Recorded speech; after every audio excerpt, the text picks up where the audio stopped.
অতএব ঠিকভাবে কাজ করিতে হইলে প্রথমেই আসক্তির ভাব ত্যাগ করিতে হইবে। দ্বিতীয়ত, হইচইপূর্ণ কলহে নিজেকে জড়াইও না।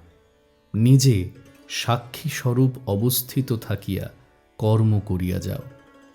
আমার গুরুদেব বলিতেন, নিজ সন্তানদের উপর দাসী বা ধাত্রীর ভাব অবলম্বন করো। দাসী তোমার শিশুকে লইয়া আদর করিবে, তাহার সহিত খেলা করিবে, অতি যত্নের সহিত লালন করিবে, যেন তাহার নিজের সন্তান। কিন্তু দাসীকে বিদায় দিবা মাত্র সে গাঁটরি বাঁধিয়া তোমার বাড়ি হইতে চলিয়া যাইতে প্রস্তুত। এত যে ভালোবাসা ও আসক্তি, সবই সে ভুলিয়া যায়। সাধারণ দাসীর পক্ষে তোমার সন্তানদের ছাড়িয়া অপরের ছেলের ভার লইতে কিছুমাত্র কষ্ট হইবে না। তুমিও যাহা কিছু তোমার নিজের মনে করো, সেসবের প্রতি এই রূপ ভাব পোষণ করো। তুমি যেন দাসী। আর যদি ঈশ্বরে বিশ্বাসী হও, তবে বিশ্বাস করো, যাহা কিছু তোমার মনে করো সবই তাহার। অত্যধিক দুর্বলতাই অনেক সময় মহত্তম কল্যাণ ও শক্তির ছদ্মবেশে দেখা দেয়। আমার উপর কেহ নির্ভর করে এবং আমি কাহারও উপকার করিতে পারি, এরূপ চিন্তা করাই অত্যন্ত দুর্বলতা। এই বিশ্বাস হইতেই আমাদের সর্বপ্রকার আসক্তি জন্মায় এবং এই আসক্তি হইতেই সকল দুঃখের উদ্ভব। আমাদের মনকে জানানো উচিত যে এই বিশ্বজগতে কেহই আমাদের উপর নির্ভর করে না। একজন গরিবও আমাদের দানের উপর নির্ভর করে না। কেহই আমাদের দয়ার উপর নির্ভর করে না। একটি প্রাণীও আমাদের সাহায্যের উপর নির্ভর করে না। প্রকৃতি সকলকে সাহায্য করিতেছে। আমরা কোটি কোটি মানুষ না থাকিলেও এই রূপ সাহায্য চলিবে। তোমার আমার জন্য প্রকৃতির গতি বন্ধ থাকিবে না। পূর্বেই বলা হইয়াছে, অপরকে সাহায্য করিয়া আমরা নিজেরাই শিক্ষা লাভ করিতেছি। ইহাই তোমার ও আমার পরম সৌভাগ্য। সমগ্র জীবনে এই এক মহৎ শিক্ষাই শিখিতে হইবে। যখন আমরা সম্পূর্ণরূপে ইহা শিক্ষা করিতে পারিব, তখন আর আমাদের দুঃখ থাকিবে না। তখন আমরা সমাজে যেখানে খুশি সেখানে গিয়া মিশিতে পারিব, কোনো ক্ষতি হইবে না।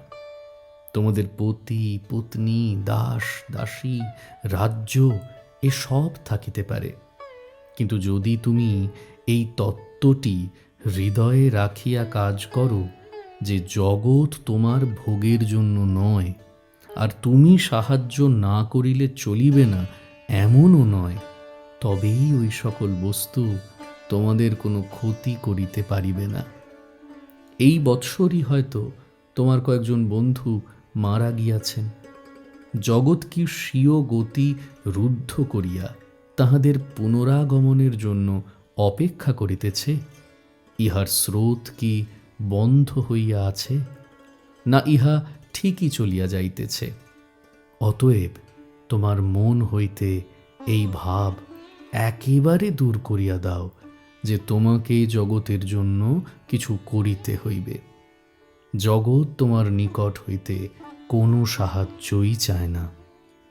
জগতের সাহায্যের জন্যই আমার জন্ম, এ কথা চিন্তা করা কোনো মানুষের পক্ষে নির্বুদ্ধিতা।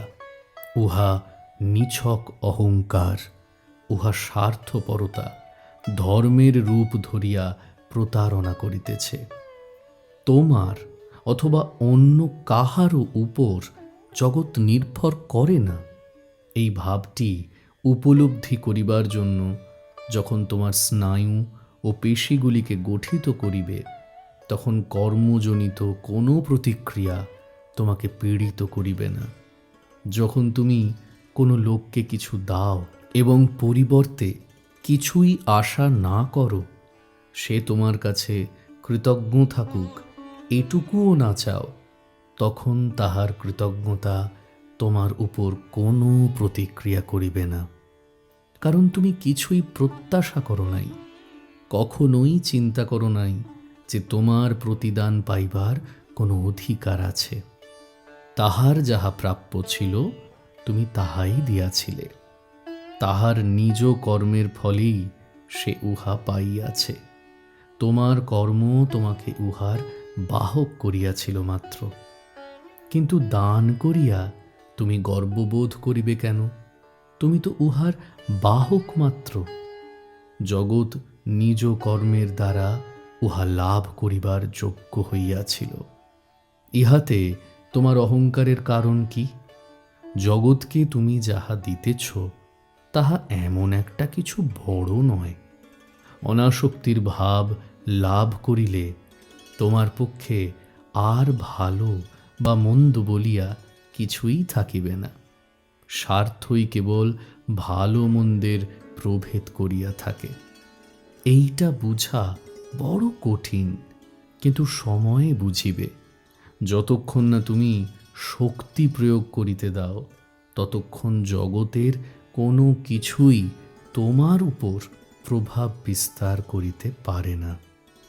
যতক্ষণ না আত্মা অগ্নির মতো হইয়া স্বীয় স্বতন্ত্রতা হারায়, ততক্ষণ কোনো শক্তি আত্মার উপর প্রভাব বিস্তার করিতে পারে না।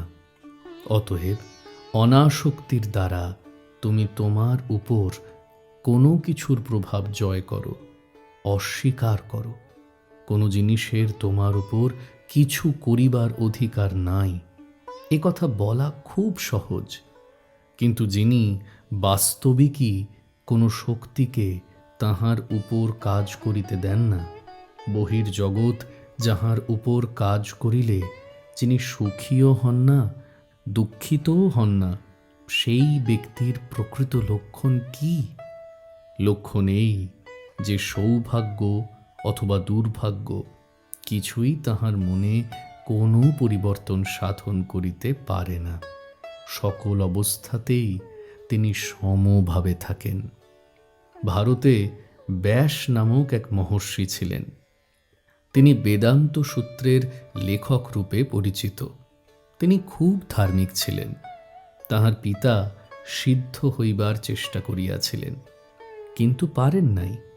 তাহার পিতামহও চেষ্টা করিয়াছিলেন, তিনিও পারেন নাই। এই রূপে তাহার প্রপিতামহ চেষ্টা করিয়া অকৃতকার্য হন। তিনি নিজে সম্পূর্ণরূপে কৃতকার্য হইতে পারেন নাই। কিন্তু তাহার পুত্র শুকদেব সিদ্ধ হইয়া জন্মগ্রহণ করিলেন। ব্যাস সেই পুত্রকে জ্ঞানের উপদেশ দিতে লাগিলেন। নিজে তত্ত্বজ্ঞান দিয়া তিনি শুকদেবকে জনক রাজার সভায় প্রেরণ করিলেন। তিনি একজন বড় রাজা ছিলেন এবং বিদেহ জনক নামে অভিহিত হইতেন। বিদেহ শব্দের অর্থ দেহজ্ঞান শূন্য। যদিও তিনি একজন রাজা, তথাপি তিনি দেহবোধ সম্পূর্ণরূপে বিস্মৃত হইয়াছিলেন। তিনি নিজেকে সর্বদা আত্মা বলিয়াই অনুভব করিতেন। বালক শুককে শিক্ষার জন্য তাহার নিকট পাঠানো হইল।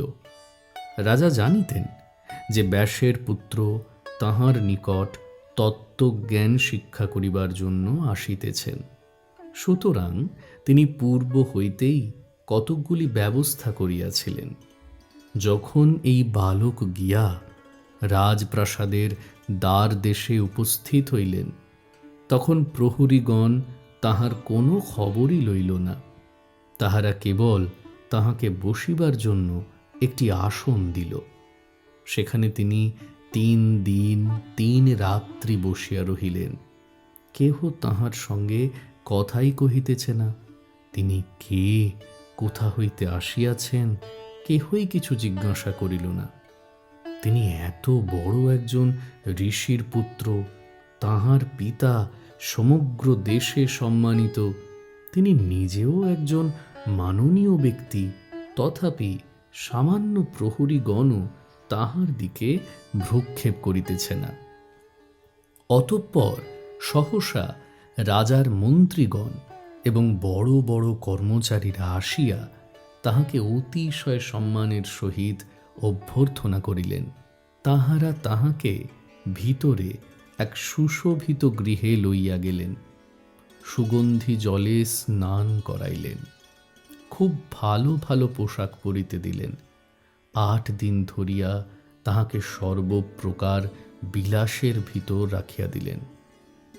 কিন্তু এই ব্যবহারের পরিবর্তনে শুকের শান্ত গম্ভীর মুখে এতটুকু পরিবর্তন ঘটিল না।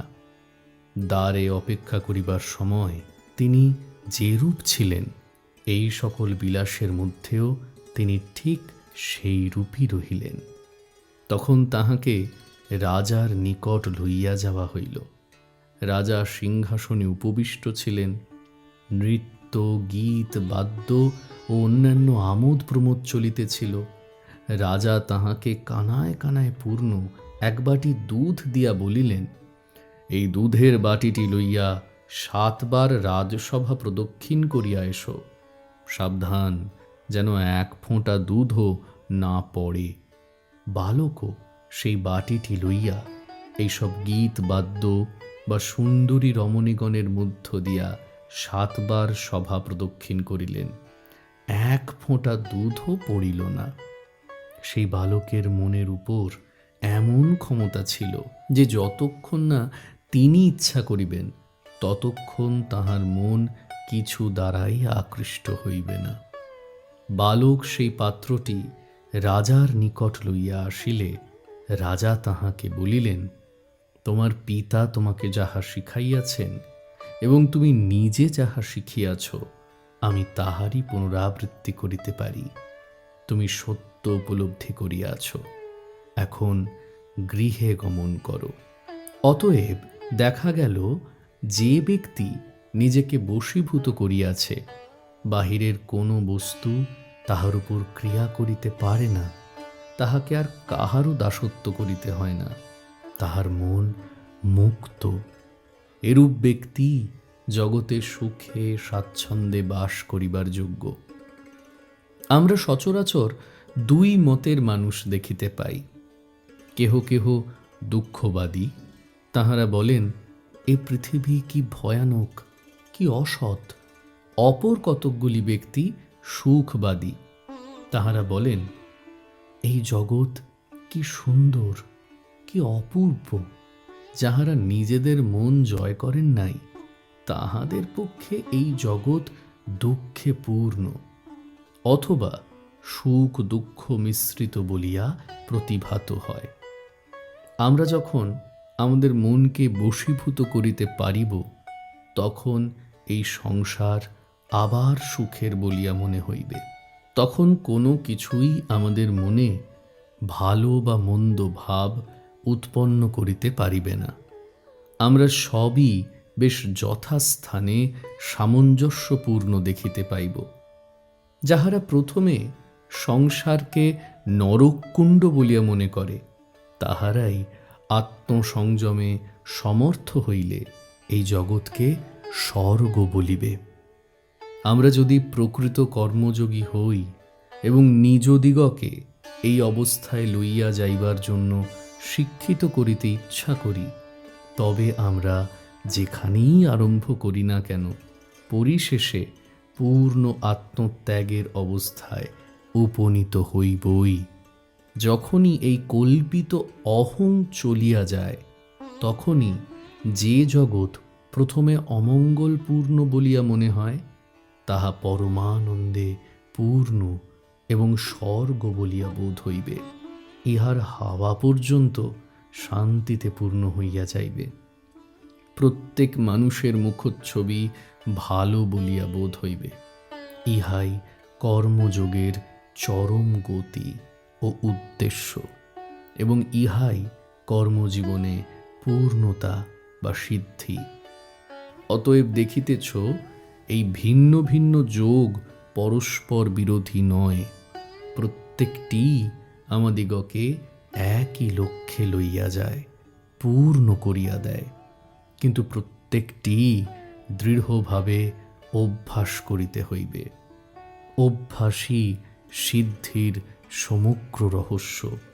প্রথমে শ্রবণ, তারপর মনন, তারপর অভ্যাস। প্রত্যেক যোগ সম্বন্ধেই ইহা সত্য। প্রথমে শুনিতে হইবে, তারপর বুঝিতে হইবে। অনেক বিষয় যাহা একেবারে বুঝিতে পারো না, তাহা পুনঃ পুনঃ শ্রবণ ও মননের ফলে স্পষ্ট হইয়া যাইবে। সব বিষয় শোনা মাত্রই বুঝা বড় কঠিন। প্রত্যেক বিষয়ের ব্যাখ্যা তোমার নিজের ভিতরে। কেহই প্রকৃতপক্ষে কখনো অপরের দ্বারা শিক্ষিত হয় নাই। প্রত্যেককে নিজে নিজে শিক্ষা লাভ করিতে হইবে। বাহিরের আচার্য কেবল উদ্দীপক কারণ মাত্র। সেই উদ্দীপনা দ্বারা আমাদের ভিতরের আচার্যই আমাদিগকে সকল বিষয়ে বুঝাইয়া দিবার জন্য উদ্বোধিত হন। তখন সব কিছুই আমাদের অনুভব ও চিন্তা দ্বারা প্রত্যক্ষ ও স্পষ্ট হইয়া আসে। তখন আমরা নিজেদের আত্মার ভিতরে ওই সকল তত্ত্ব অনুভব করিব এবং এই অনুভূতি প্রবল ইচ্ছাশক্তি রূপে পরিণত হইবে। প্রথমে ভাব, তারপর ইচ্ছা। এই ইচ্ছা হইতে এমন প্রবল কর্মের শক্তি আসিবে যে তাহা প্রতি শিরায়, প্রতি স্নায়ুতে, প্রতি পেশিতে ক্রিয়া করিতে থাকিবে। যতক্ষণ না তোমার সমুদয় শরীরটি এই নিষ্কাম কর্মযোগের একটি যন্ত্রে পরিণত হয়। ইহার ফল সম্পূর্ণ আত্মত্যাগ, পূর্ণ নিঃস্বার্থতা। ইহা কোনো মতামত বা বিশ্বাসের উপর নির্ভর করে না। খ্রিস্টানি হও, ইহুদি হও আর জেন্টাইলি হও, তাহাতে কিছু আসে যায় না। একমাত্র জিজ্ঞাস্য, তুমি কি স্বার্থ শূন্য? যদি তাই হও, তবে তুমি একখানি ধর্মপুস্তক না পড়িয়া এবং কোনো গির্জায় বা মন্দিরে না গিয়াও সিদ্ধ হইবে। আমাদের বিভিন্ন যোগ প্রণালীর প্রত্যেকটি অপর প্রণালীর কিছুমাত্র সহায়তা না লইয়া মানুষকে পূর্ণ করিতে সমর্থ। কারণ প্রত্যেকটিরই লক্ষ্য একই: কর্মযোগ, জ্ঞানযোগ, ভক্তিযোগ। সকল যোগই মুক্তিলাভের সাক্ষাৎ ও অন্য নিরপেক্ষ উপায়। সাংখ্যযোগৌ পৃথগ্বালাঃ প্রবদন্তি না পণ্ডিতাঃ। অজ্ঞেরাই কর্ম ও জ্ঞানকে পৃথক বলিয়া থাকে, পণ্ডিতেরা নয়। জ্ঞানীরা জানেন আপাতত পৃথক বলিয়া প্রতীয়মান হইলেও শেষ পর্যন্ত ওই দুই পথ মানুষকে পূর্ণতারূপে একই লক্ষ্যে পৌঁছাইয়া দেয়।